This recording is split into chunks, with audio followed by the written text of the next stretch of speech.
Vodka, tequila, scotch, beer, wine, rum, gin, whiskey, alcohol. Alcohol probably took 20 years of my life, and you can't get that back. Alcohol is a drug, which most people don't think it is, but it actually is. It's classed as a depressant, meaning it slows down vital functions in the body. Alcohol is made through the fermentation of fruits and grains. The process of fermentation is basically letting fruit sit and rot until it can produce a mind-altering effect when you drink it. There's different types of things you can drink that have different amounts of alcohol in them. Like a beer, if you just drink beer, that has 2 to 6% alcohol. Wine is about 8 to 20% alcohol. And then you got your hard liquors, which are like vodka or whiskey, which are about 40 to 50% alcohol. When someone drinks 2 or more drinks, it acts as a stimulant. When they drink more than that, it acts as a depressant. If you binge drink, what you're doing is you're just drinking repeatedly over and over large amounts and large quantities of alcohol. If you put that much alcohol in your system at one time, you can get alcohol poisoning, which could lead you to go into a coma or even kill you. 12 years old, I was in the 7th grade. When I was in 8th grade, I think I was 13 years old. It became very regular at 14 years of age. 15 years old when I first started drinking. 17 years old, starting going out to parties, doing things like that. At first, drinking was a sociable thing, you know. I drank with my friends. Thought I was really cool going out with all the older guys, and I'd try to show off in front of them and drink myself stupid. I just go out and party all night. By the time I was probably 15 is where I started drinking at school. Putting it in a water bottle, I would take vodka or gin, something clear that looked like water, and I would just drink in class and pop mints in my mouth. We'd go in, break into his parents' liquor cabinet, fill up our super big gulps full of ice and Everclear, and then stop by 7-Eleven and fill the rest of it up with Coke, and then make it to first period. I was drinking not just at parties and stuff, but after classes and after work and even at work. I waited tables, so it was very easy access to alcohol. It was just hard to say no. It was so readily available, and it was constantly there. My drug problem wasn't something that happened immediately. It happened so slowly that I missed the fact that I was addicted to it. It became a routine, a way of life. The only type of people I would hang out with were people who were using drugs or drinking alcohol. And it got to the point where that's all I cared about. It became far more than just a partying thing. It was a necessity. Without having alcohol in me, I could not function. I kind of became a loner because all I ever wanted to do was just drink and drink and drink. It felt like it was my only friend. Felt like that it was always there for me somewhere. You know, when things were going bad, I could always have a few drinks. Well, for me, it was never a few drinks. It was always a lot of drinks. I was consuming about 30 beers a day, a whole case of beer, and 3/4 of a gallon of light rum. I would essentially have that and black out every night. I could do nothing but drink 24/7, drink, pass out, drink, pass out. I literally started drinking so much that I would shake if I didn't have a drink. When I would not drink, I'd get extremely sick.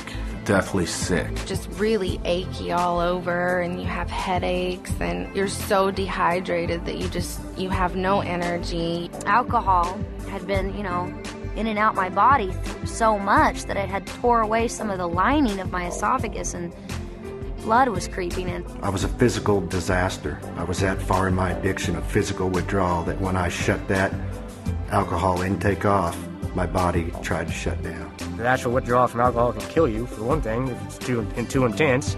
Your body has no vitamins, or is dehydrated, and you can have DTs, you can seizure to death. That's terrible.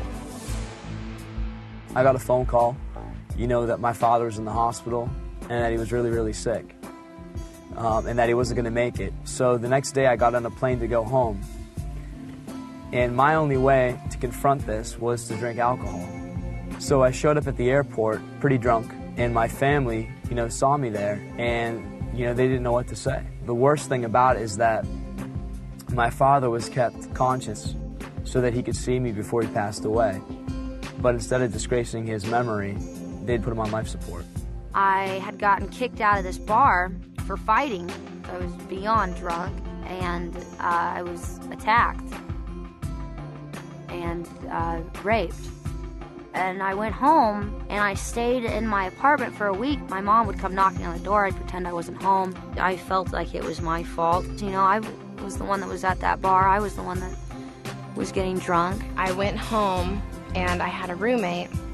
And for some reason, we got into an argument, which resulted in a fight, and the cops got called. I blacked out for part of it, so I couldn't figure out why I was waking up in jail. I drank some beer there at the bar inside the airport. I just ordered another beer and put my backpack on and started walking through the terminal smoking a cigarette. I didn't care what I was supposed to be doing, and I ended up getting a fight with the police there at the airport. And I woke up in jail. I had staples in my head. In the military, I woke up and I actually had to crawl on my hands and knees off the flight deck of the carrier because I couldn't walk. And then I got discharged from that and lost a girlfriend and a kid and my whole life. I drank to blackout one night. Well, sometime about an hour later, I got back up. I went to my bedroom. My wife wasn't there. I went to the girls' bedroom, and they were all in the bed together, basically hiding from me through a blackout. And I decided right then that I couldn't stay there anymore. I was afraid I was going to hurt someone at a blackout. You know, I haven't had a drink in 3 years, yet I'm reminded daily of my alcohol abuse because of the long-term effects. I have horrible short-term memory, and it makes everyday life very difficult for me. Just remembering names, remembering how to do things. As a result of alcohol, I had high blood pressure, and I still have it. It destroys your internal organs, and I mean, it can destroy your brain functions, your handwriting, small motor skills. It's definitely a poison. I have liver pains, bone and muscle aches that just used to not be there, and it's not from age. I'm not that old. I should be in my prime right now, and I've probably aged myself 20 years through alcohol abuse. Alcohol is slow to kill, but it's the most hideous form of death. If I had known how sneaky and dangerous and insidious alcohol is, if somebody had kind of told me, and if I had known that it's not this symbol for a good time, I think that would have made a difference. It's not like some of the other drugs that instantly after your first time you're hooked and you're addicted to it. A lot of times, you know, most of my friends didn't even like the taste of beer when they first started drinking. It started out as something that was fun, something we did on weekends. How it progressed to an everyday, all-day thing is beyond me.